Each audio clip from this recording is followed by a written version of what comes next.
ဓာတ်တော်တွေဟာမိတကြိုရာတင်းញိုင်းကနေအထက်ကောင်းကင်ကိုရောင်စုံပြန်တက်ကွန်မြူတော်မူတယ်။ယဟန္တာပုဂ္ဂိုလ်တို့ကြီးဘုန်းတော်ကြီးဦးသီလအကြောင်းကိုတင်ဆက်ပေးပါမယ်။ယဟန္တာမထေမြတ်ကြီးလို့ထင်ရှားကြော်ကြားခဲ့တဲ့ဘုန်းတော်ကြီးဦးသီလကို AD 1832ခုနှစ်ပဲခူးမြို့ရဲ့မြောက်ဘက်3မိုင်အကွာဇိုင်းကနိုင်ကြီးရွာမှာအဘဦးထွန်းအောင်နဲ့အမိတော်ချိုတို့မှဖွားမြင်တော်မူခဲ့ပါတယ်။ငယ်မြီမှာမောင်ရွှေသားလို့ခေါ်ပါတယ်။မွေးချင်းမောင်နှမတွေကတော့မောင်ရွှေသားနဲ့အတူမတ်သူစာမတ်အိုမတ်လှအောင်နဲ့မောင်ဖိုးကျော်တို့ပဲဖြစ်ပါတယ်။မောင်ရွှေသားဟာအသက်12နှစ်သားအရွယ်မှာကြိုက်သေးုံအနီးကော့ပြင်ဝိုင်းရွာကော့ပြင်ဝိုင်းကျောင်းဘုန်းတော်ကြီးဦးမှုထံမှာအနှံကရှင်ပြုလျက်နဲ့ပညာသင်ကြားခဲ့ပါတယ်။ရှင်သီလဟာကြိုက်သေးုံဘုရားကုန်းသိမ်မှာယဟန်ပြုပြီးပညာတက်မြောက်လာတဲ့အခါပဲခူးကိုပြန်ကြွလာခဲ့ပြီးကြီးမားတဲ့တန်ဝေကစိတ်ဖြစ်လာကဈေးညောင်ပင်ဘောင်းတော်ကြစတဲ့တောတန်းတောင်တန်းတုတ်တန်တွေမှာလှည့်လည်သတင်းသုံးပြီးတုတ်တန်ဒူတင်ကိုကျင့်ကြံတော်မူပါတယ်။ကြိုက်ထုံမြို့နယ်ကြက်ကတာရွာအနီးနာမည်ကြီးကော့ဆန်တော်ရမှာသတင်းသုံးနေစဉ်နှာကိုးပေါက်နဲ့12တောင်လောက်ရှိတဲ့စပကြီးမွေစိုးကြီးတွေမကြာခဏလာရောက်ချင်းကပ်ပြီးဆရာတော်ကိုလာရောက်ဖူးမြော်ကြပါတယ်။ဘုန်းတော်ကြီးဟာတလိษံတို့ရဲ့ဘာသာစကားဖြစ်တဲ့မဂရဘာသာစကားကိုလည်းတက်မြောက်တယ်လို့လည်းသိရပါတယ်။အဲ့လိုမွေတွေလာရောက်ဖူးမြော်တဲ့အခါဆရာတော်ထံကိုလာရောက်ကြီးညိုကြတဲ့ဒကာဒကမတွေကြောက်လန့်မှုဖြစ်မှာစိုးရိမ်တာကြောင့်ဆရာတော်ကြီးဟာမွေစိုးကြီးတွေကိုမလာဖို့အမိန့်ပေးတော်မူတဲ့အခါမွေကြီးတွေလည်းနောက်ထပ်ရောက်မလာတော့ဘူးလို့သိရပါတယ်။တခါကလည်းမော်လမြိုင်တစ်ဖက်ကမ်းဘလူးကျွန်းရှိရာရွာလူတကာတွေဟာဆရာတော်ကြီးကိုကြိုက်ကွဲတောင်ကနေပင့်ဆောင်လာခဲ့ပြီးကြိုက်တီးတောင်ပေါ်ကိုရောက်စအချိန်မှာအားလုံးမောပန်းလွန်းလာပြီးရေငတ်နေကြပါတယ်။အနီးနားမှာလည်းဘာရေးမှမတွေ့ရတာကြောင့်ရေငတ်တဲ့တံကိုအပြင်းထန်ခံစားနေရခိုင်မှာဆရာတော်ကြီးဟာကဲမင်းတို့ရေးစာနေကြရဆိုရင်ဟိုကြောက်တောင်ကစိမ့်ထွက်နေတဲ့ရေကိုသွားတောက်ကြအဲ့ဒါရေပေါ့ဆိုပြီးမိန့်တော်မူပါတယ်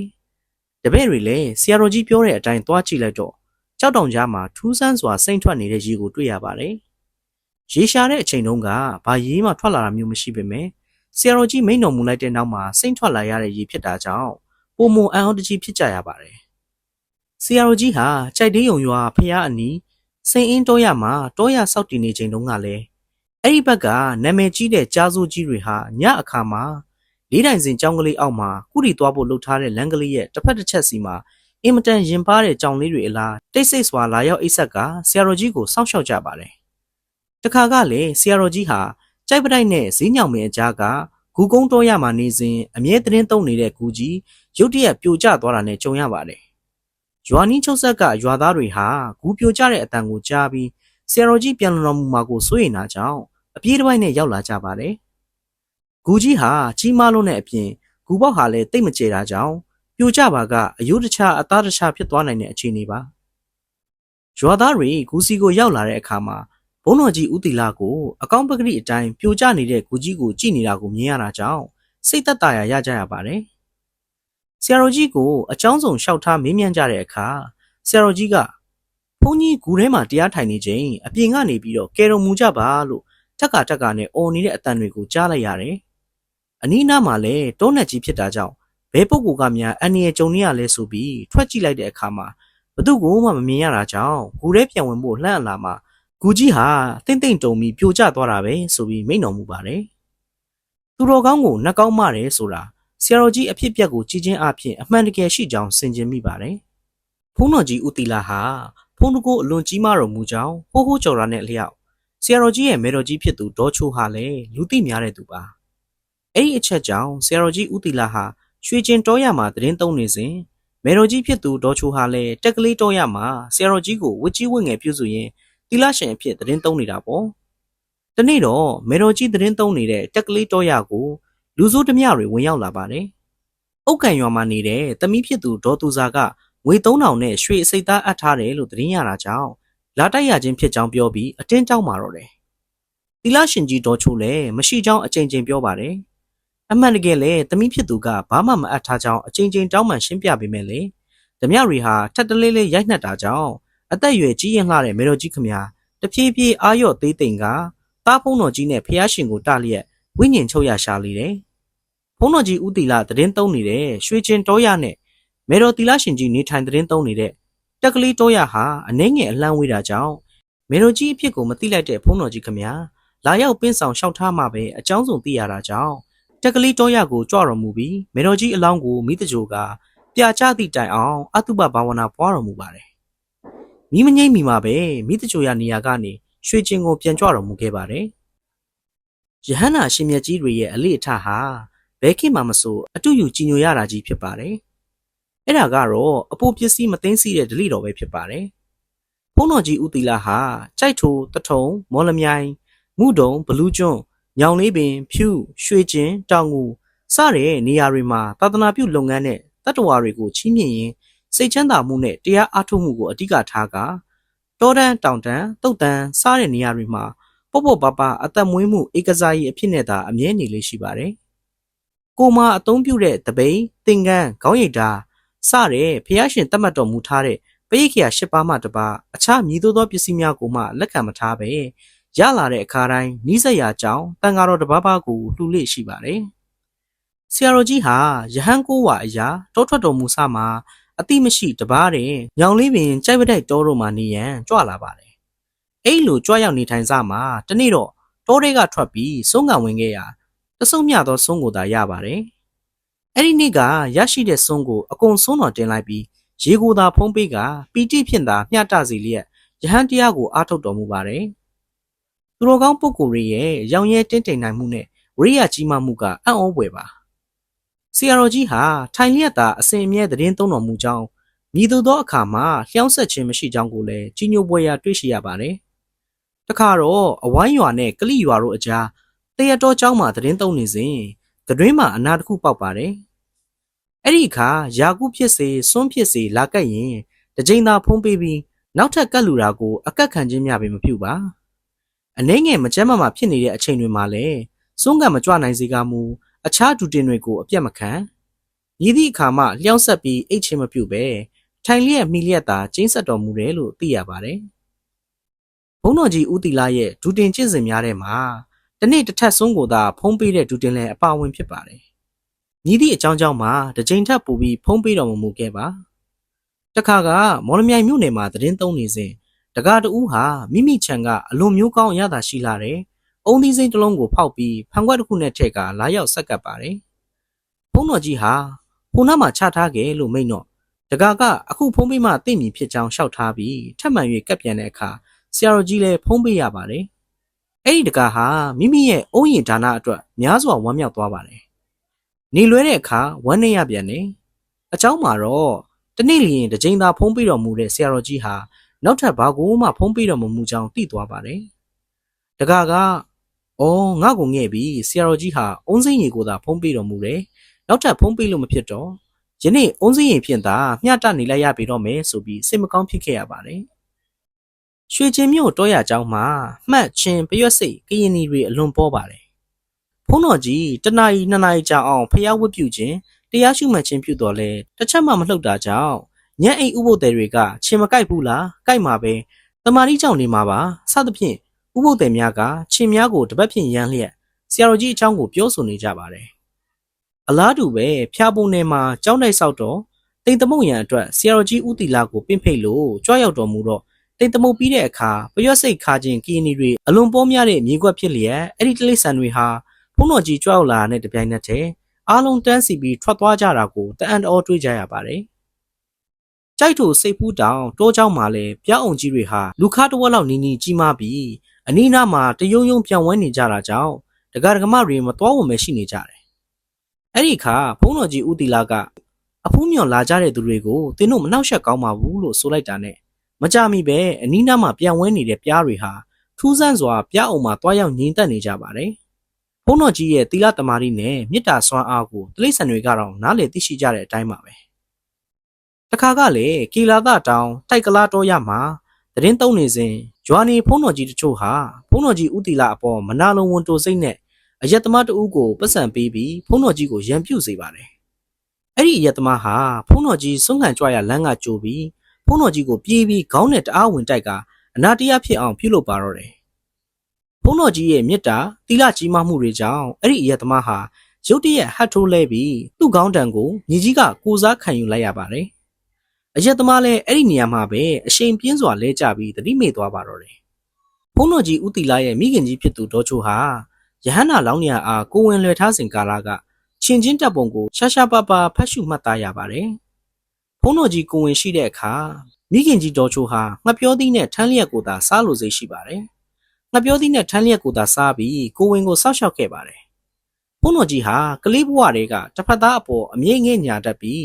းအကုသိုလ်ကိုများစွာကြောက်ရွံ့ခဲ့တယ်လို့လည်းသိရပါတယ်။ဒီနေ့တော့ဘုန်းတော်ကြီးဟာပဲခူးမြို့နယ်ဖျားကလေးအုတ်ကန်ရွာကုတိနာယုံဖျားဝင်းအတွင်းမှာရှိနေကြ။နှမဖြစ်သူမလှသူဟာဘုန်းတော်ကြီးကြွရောက်နေကြောင်းသတင်းကြားရတာကြောင့်အသင့်ရှိနေတဲ့တက်တက်လွတ်စွန်းစွန်းဟင်းတွေကိုတွားရောက်ကတ်လှူပါတယ်။အဲ့ဒီအချိန်မှာဘုန်းတော်ကြီးဟာတပားရင်းစကားပြောနေတာကိုမြင်ရတာကြောင့်မလှသူလည်းအသက်မပေးပဲဘသူနဲ့စကားပြောနေတယ်လဲဆိုတာကိုချောင်းချောင်းကြည့်ရှုနေပါတယ်။ထူးဆန်းတာကဘုန်းတော်ကြီးရှိမှမွေကြီးတစ်ကောင်ဝတ်ဆင်းနေတာကိုတွေ့လိုက်ရပါတယ်။မွေကြီးဟာအတော်ကြီးမကလူကြီးလက်ဖြံလုံးတတလောက်ရှိပြီးနှက်ပြောင်းနေပါတယ်။အဲ့ဒီခါဘုန်းတော်ကြီးကတကားရှိရင်ဒီနေရာတစ်ဝိုက်မှာရန်သူတွေများတယ်လွတ်ရကိုသာတွားပြီးတော့ဆိုပြီးမိန့်တော်မူလိုက်တဲ့အခါမွေကြီးကနားလေတဲ့အလားတလူလူတလွတ်လွတ်နဲ့ခြုံမုံထဲဝင်ရောက်ပျောက်ကွယ်သွားတာကိုတွေ့လိုက်ရပါတယ်။ဘုန်းတော်ကြီးဦးတီလာဟာ1909ခုနှစ်ဧပြီလ29ရက်နေ့တနင်္လာနေ့နနက်9နာရီအချိန်ခန့်မှာတတိတမစင်ညာခန့်တယ်ပြေဝသဖြင့်တစ်ချက်မှသတိမလစ်ဖဲခန္ဓာဝန်ကိုအပီးတိုင်ဆွန့်တော်မူခဲ့ပါတယ်။ဇလွန်မြို့မှာဘုန်းတော်ကြီးပြိဋိဘံပြုတဲ့အခါအစပိုင်းမှာတော့ဇာပနပွဲဟာအဝေးကမသိရှိသေးတာကြောင့်စစ်စီကားကားမရှိသေးပါ။အဲ့ဒီအချိန်မှာကိုပြက်နေသူတရုတ်လူမျိုးတဦးဟာဘုန်းတော်ကြီးအလောင်းတော်အားကြော့လိုတဲ့ဆန္ဒများဖြစ်ပေါ်လာပါတယ်။ကိုပြက်တယ်ဆိုတာနူနာယောဂဆွဲကတ်တာကိုပြောတာပါ။တရုတ်ကြီးလည်းပြိဋိဘံပြုသွားတဲ့ဘုန်းတော်ကြီးကိုကြော့ရရင်ကိုပြက်ယောဂပျောက်ကင်းသွားလိမ့်မယ်လို့ထင်မှတ်တာကြောင့်ဆရာတော်ကြီးကိုလာရောက်ကြော့ခြင်းဖြစ်ပါတယ်။ထူးဆန်းစွာနဲ့ပဲအဲ့လိုကြော့ပြီးတဲ့နောက်ပိုင်းကစပြီးယောဂဟာတဖြည်းဖြည်းနဲ့တက်တာလာကနောက်ဆုံးအရှင်းပြောက်သွားပါတော့တယ်။အဲ့ဒီသတင်းစကားကြောင့်တဆင့်စကားတဆင့်နာနဲ့ဘုန်းတော်ကြီးရဲ့ဇာပနာပွဲဟာလည်းတနေ့တခြားစီကားလာပါတော့တယ်။အလောင်းတော်ကိုခိုးမှဆိုတာကြောင့်ခြေတတာကြီးကိုအခေါင်းလုပ်ပြီးလူတွေမမိနိုင်တဲ့အမြင့်တနေရာမှာချိတ်ဆွဲထားရပါတယ်။လူ၄ယောက်စီအလဲကျအဆောက်အမြဲချထားရတယ်။အနေနဲ့အရက်ကလာတဲ့လူများဟာအလောင်းဘေးမှာဇလွန်သူဇလွန်သားတွေကိုထိပါဆောင်းချိတ်ပြီးဖွင့်ရွက်ပြောဆိုငိုကြရာဘလို့ငိုအလောင်းတော်မပေးရပြီးရပဲဆိုပြီးသဘောထားကြပါတယ်။ဇာပနာပွဲကိုအဲ့ဒီနှစ်တပူတွဲလာမှကျင်းပရာအဆောက်အအုံအလူအတန်းလူလေသေးမရှိအောင်ပြပန်းခတ်မြစီကားလာပါတယ်။ဇလွန်သားတွေကလည်းထက်သန်တဲ့တရားတရားကိုအစွမ်းကုန်ဖော်ပြခွင့်ရကြတယ်။ဇာပနာပွဲမှာဘုန်းတော်ကြီးသာသနာပြုခဲ့တဲ့ဘဝဖြစ်စဉ်များကိုအထုပ်ပတ်တိအနေနဲ့ရောင်စုံပကြီးကားချက်ကြီးများနဲ့ရေးဆွဲပြသထားတာကြောင့်မြင်ရသူတိုင်းဟာမျက်ရည်မစင်နိုင်အောင်ဖြစ်ကြရပါတယ်။ထူးခြားချက်တစ်ချက်ကအမြင့်မှဆွဲထားတဲ့ကြေးကောင်းတော်တက်တာကြီးအနီးမှာဘုန်းတော်ကြီးတစ်ပါးတပိတ်ပိုက်ပြီးရှေ့ကပြင်းချင်းစွာကြွနေပြီးနောက်ကနက်ပြမလိုပုဂ္ဂိုလ်တူကထီမိုးပြီးလိုက်ပါလှည့်လည်နေတဲ့ပုံရိပ်ကိုလူတိုင်းနီးပါးမကြာခဏဖူးမြင်ကြရတယ်လို့ပြောကြပါတယ်။ဘုန်းတော်ကြီးဦးတီလာရဲ့ရုပ်ကလတ်တော်ကို6လတိတိပူဇော်ထားကြောင်းသိရပါတယ်။6လထားတော့လေအလောင်းတော်ကြီးဟာမတိုးမတန့်ဖောက်ပြန်ခြင်းအနက်များလဲလုံးဝမရှိပါ။ရုပ်ကလတ်တော်ဟာလည်းဘလို့မှပြန်ရင်းခြင်းမရှိပဲတည်ရှိနေပါတယ်။ရွှေများမချမီကဆိုရင်ကျင်းဆက်နေတဲ့ကဲ့သို့သာဖူးမြင်ရပါတယ်။လွန်ခဲ့တဲ့နှစ်ပေါင်း80ကျော်ကဖြစ်ပြီးခုခေတ်ကလိုမပုတ်မတိုးမပြက်စီးအောင်ခင်မီတာစေးထင်းစေးတွေနဲ့ပြည်ပြင်ထားခြင်းမရှိပဲ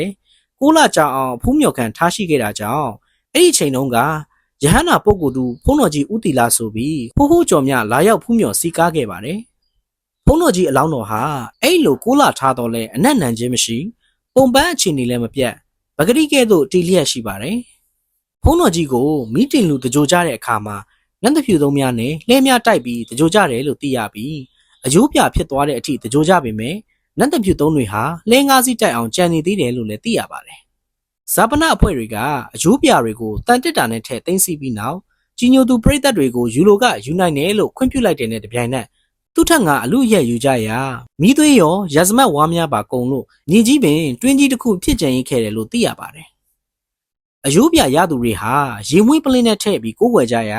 ာပြာကနေအလုံးကလေးများစွာဖြစ်လာကတက်ချီစင်းကြီးနဲ့အန်အောပနန်အစမ်းတကျဓာတ်တော်များကိုမြူးနေတာကိုဝမ်းသာအားရဖူးတွေ့ရပါတယ်။အယိုးပြတွေကိုဇာပနအဖွဲ့ကမိကန်တစ်တာများနဲ့အထက်ထက်တောက်ခတ်ပြီးကြက်ကြက်မတ်မတ်စောင့်ရှောက်ထားကြပါတယ်။အသက်နဲ့လဲပြီးထိမ့်သိမ့်ကြတယ်လို့လည်းသိရပါတယ်။နောက်ဖွင့်ကြည့်တဲ့အခါမှာအဲ့ဒီတစ်တာတွေကပြာတွေဟာပြာတွေမဟုတ်တော့ပဲအလုံးအသွဲသွဲကြီးလက်ငယ်ဓာတ်တော်များဖြစ်နေတာကိုအန်အောသင့်စွာဖူးတွေ့ရပါတယ် အဲ့ဒီအခါလက်ပွန်းတတိနေကြတဲ့သူတွေဟာ